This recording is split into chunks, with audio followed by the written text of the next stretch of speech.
Good evening, this is the STV News at 6, live from Edinburgh.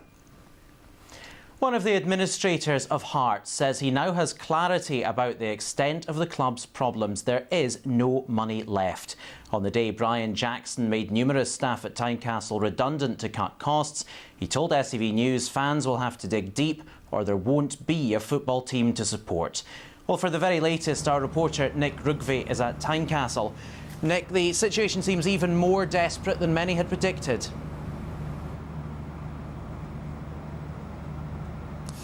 It certainly does. The number of redundancies being made, confirmed within the last hour at a press conference here at Tynecastle, will total 14. That's 9 full-time staff and 5 part-time administrative staff.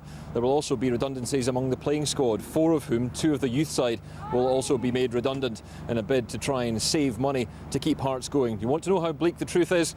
The administrators say the truth is that there is no cash and no immediate source of income, and supporters again are being asked to delve into their pockets and try and keep this club afloat. Just a few weeks, the administrators say, before they have to shut down. They really do need that money. Earlier on today, I spoke exclusively to the man who's been tasked with trying to save Hearts. And the situation is pretty bleak, I think, as everybody knew. But, you know, once you actually get into it, it's good to be able to give some clarity. Unfortunately, it's not good, and that clarity is that we are starting with no cash at all. And of course a lot of the season tickets have already been sold, so that's pretty negative in terms of there is no money to come in at this point in time. So to keep the doors open, we're looking at a strategy in terms of, well, how do we do that? Do we need to sell players? There's a way around that. We don't want to be involved in a fire sale, but we might be, because we might not be able to avoid it. We have to keep the doors open. We'll be asking, please give again, because it's, in some respects, it's in your hands. If you want us to keep the infrastructure, keep the club open, keep it going, we need income. I suppose the issue with that is that supporters simply don't know if the club is going to be here. If they give more money, they may be just throwing good money after bad. Yes, I think that's true. I think they might be, and we'll be very honest about that. I think what we will be saying, though, is if you don't dig deep, then we will have to shut because we will have no funds. That's the actual real problem.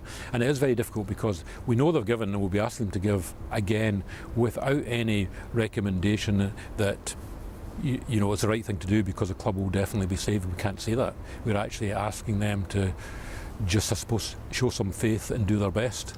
You've obviously been involved with a number of clubs who have been in similar situations. Where would you rank Hearts? You know, probably the last one I was at, I said this is the worst I've had yet. And the reality is, I think this one is possibly even worse because we have inherited a situation where we have no funds whatsoever, and we also have quite a number of season tickets, large number of season tickets already sold. So it doesn't really get much worse than that. However, on the positive side, of course, is we have a massive fan base, and it's that fan base that gives you hope that there's something that can be done. Is Hearts a viable going concern? Knowing what you know in the limited time that you've had, can it survive? You know, if you were starting this business from scratch, then of course it's viable. I think we've seen that with 1 or 2 other clubs without wanting to quote who they are, who have had a good financial discipline over the years and have budgeted well, would indicate, and particularly the fan base that Hearts have, that yes, it's a viable business, is getting it through a CVA so that you're starting with a clean balance sheet. I believe that the business would probably recover within 2-3 years if you could get it through the CVA. So the positive is, I'm sure there's something viable there. The negative is where we are right now as we speak. It's this short-term lack of cash that is so concerning that we must do something about.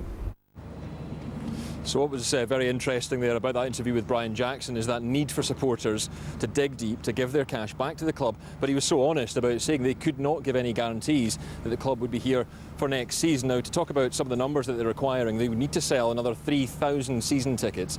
That would bring in around about £800,000 because they say there's a shortfall of anywhere between £500,000 and £750,000 simply to keep the club going and get them to the start of next season. Obviously, very difficult times here at Tynecastle. Back to you. Nick at Tynecastle, thank you. Good evening. Well, as we've been hearing earlier in the programme, administrators have begun sorting through the affairs at Hearts as they try to ensure the club will still be in operation come the start of the season. Our reporter Andy Chambers is at Tynecastle with all the latest on what has been an emotional day. Yes, Ailey, like you say, a very emotional day. Brian Jackson and Trevor Birch from the Administrators BDO have just held a media conference in the last hour here at Tynecastle, and the message from them is this. Last year, Hearts sold 10,000 season tickets. This year, they've only sold 7,000. Now, those 7,000 season tickets will be honoured by the administration, but they say they need to sell 3,000 more in the next 14 days in order to save this club. Here's what they had to say. What we have here is a desperate situation in that there is literally no cash in the bank at all. At least on day one at Portsmouth there was cash in the bank. So, you know, the plea has to be to the fans to come forward yet again, and I know they've been effectively milked you know, time and time again, but this really is the last rallying call to save the club. Well, earlier today we spoke to former Hearts striker Kevin Kyle, who says that the situation here at Tynecastle has been a bomb waiting to go off. We'd won 10 games in the bounce and we're sitting between Celtic and Rangers, and Mr Romanoff came into the change room and we were all demanding where our bonuses were, and he said that we weren't getting them until we picked up performances. I was thinking, wait a minute, what do we need to pick up here? We've just won 30 points out of 30, and I think because we lost to Celtic in the 11th game, and he says you'll get your bonuses, start picking up, you're trying a wee bit harder, and I thought, this is, now looking back, it was clear they just didn't have the money to pay the bonuses in the first place. As we heard earlier in the programme, today's been all about the non-playing staff. 14 redundancies made here today. That's 9 full-time and 5 part-time staff. Tomorrow it becomes about the playing staff. Administrators say 4 players will be made redundant. That's 2 full-time playing staff, 2 youth players. We'll find out the identities of those players tomorrow when Gary Locke meets with administrators and the players, and we'll hear from Gary Locke on tomorrow night's show. But for now, Ailey, it's back to you. Andy, thank you very much.